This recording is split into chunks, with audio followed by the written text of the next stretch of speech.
Hello, fellow slope flyers and builders and modelers. This is Eric Johnson, our old schooler. I'd like to share some ideas with you regarding a new type of flying I'm exploring. And I'll get into why this is even a topic of discussion. As you know, I've been slope flying for many years, and or if you don't know, I've been involved with this hobby since probably 1992. Beginning with floaters and moving all the way up to these really nice VTPR type aerobatic gliders, flown everything else in between, and it's been a wonderful, wonderful time. And I duly love the slope. It's just a wonderful, wonderful way to fly, as you all know. There's just something about a glider and the free wind and the lift that we can take advantage of, this maneuver a craft in so many different ways at different speeds. It's just an amazing, amazing hobby, I think, and I love it very much as I love vintage motocross bikes and racing. Not that it makes any difference or that you're really interested in knowing my information, but there's a reason why behind all this, why I'm even bringing this up. The situation has changed with my personal life as far as my physical abilities, and some things have happened over the last few years that in that area that's really kind of curtailed me even flying on the slope anymore. Also, some, as everybody, we have life changes in our families and what have you. My wife and I and our family have been endeavoring some very positive and great things, working with other people and teaching other people things about different things to help them through their lives and to help them along. And we've just had a wonderful blessing in the last 5-6 years. So it's kind of taken me a little bit away, actually a lot away from the hobby. Long story short, basically I can't fly the slope anymore, and it's been really, really tough. Accepting that and letting that go to heart, and it's really hurt in some manners. But what happened is last year I had a really bad accident. Some of you may know. I just fell in the kitchen, and it was a freak thing. And I shattered my left femur into 4 or 5 pieces.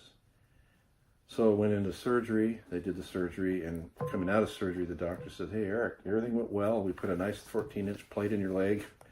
I couldn't put a rod in it like we normally would, but we found a large 4-inch inchondroma tumor in your femur. And what happened is that weakened, we think, that weakened your bone.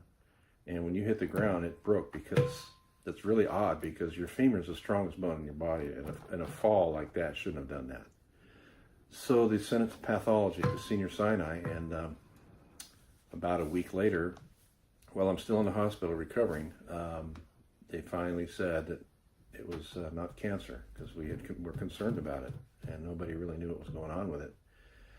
And thanks to our faith and our God and our friends and our very close family, all the support I got in those matters, it was a great period of time to getting through, and some hurdles that really were needed to be overcome so I could walk again. So actually I went back to work 4 weeks after the accident, and I was in a wheelchair at my desk, and another 4 weeks go by, and then something else happens.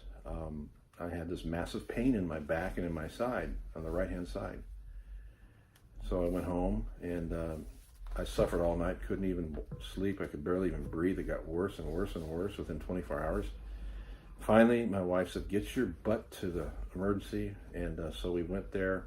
The doctor looked me over, and he checked all my symptoms, and says, "There's something sinister going on here." So they went through a lot of tests for about 7 or 8 hours that night, and came back with scan results and what have you. And the pulmonary doctor met with my wife, who is a orthopedic PA and deals with surgeries all the time, to discuss my case. And they said, "We need to treat this right away, because we have found 8, believe this or not, 8 blood clots in my left leg.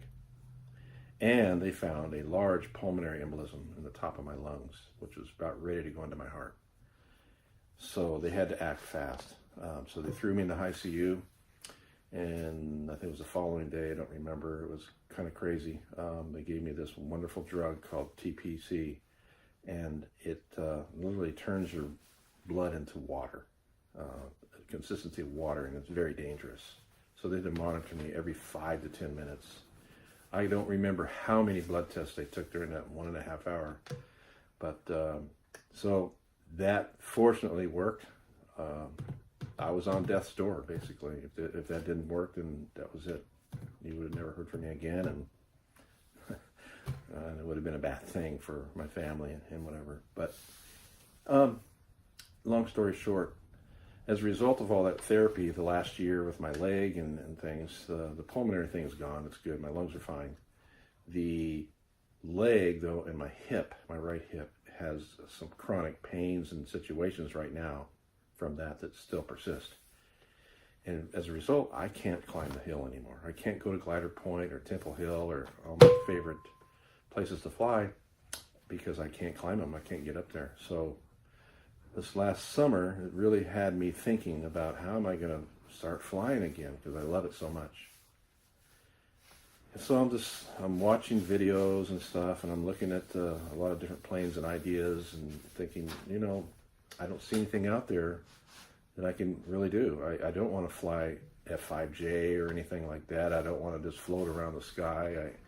I don't want to do DS. I'm not a DSer. I love aerobatics, and especially the VTPR type. So I'm thinking, racking my brain, how can we do this and still be able to fly and not have to go to the slope?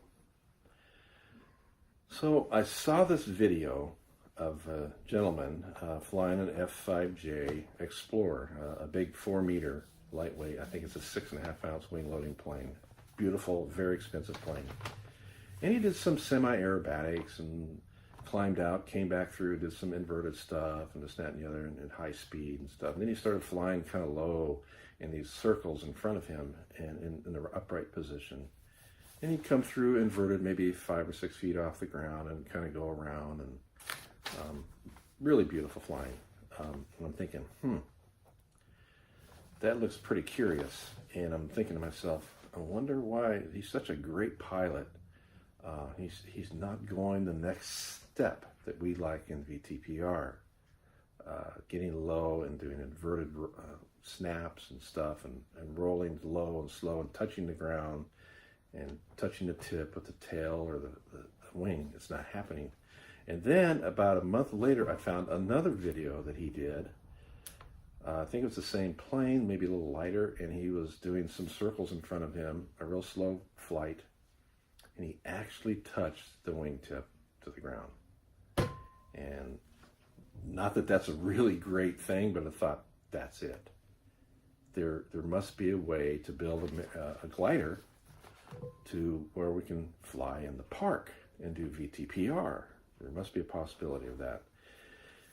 So here I am thinking, I can't fly the slope anymore. I can't rely on lift anymore. Is there a way to do it? So I started thinking more and more, and it came to pass that I thought we need to have a light, very light wing loading, and we need to have a symmetrical airfoil. So it's a neutral plane right side up, inverted to get started. And it needed to be at least 2.5 meter. There's a lot of 3D pilots, electric plane pilots that fly in the park that do all kinds of aerobatics and really fantastic stuff with smaller planes. You don't see very many large planes doing that. There are a few, maybe big powered planes, they do that kind of stuff, but that's a powered airplane. It's not a glider. So I've never really seen a glider, the larger size, do VTPR French style aerobatics, and this is what I love. So I started thinking about it, and so the more and more I thought about it, I started drawing up plans for a plane. And as you see right here, and I'll be introducing it more a little bit later, there's a big piece of foam board behind me. So the Explorer plane that I saw on those other videos was flown by a gentleman by the name of Julian Benz. I think he's German, I'm not sure, but he's an incredible pilot. He's flying his beautiful Explorer, and I'm thinking, that plane could probably do VTPR, maybe 3 meter, if you straighten the wing out a little bit. It's got the right weight. It's a beautiful, efficient flying plane, but it's expensive. Who would want to buy a $2,000 plus plane and go out and be ready to crack it up at any time doing a VTPR type flying in a park without lift?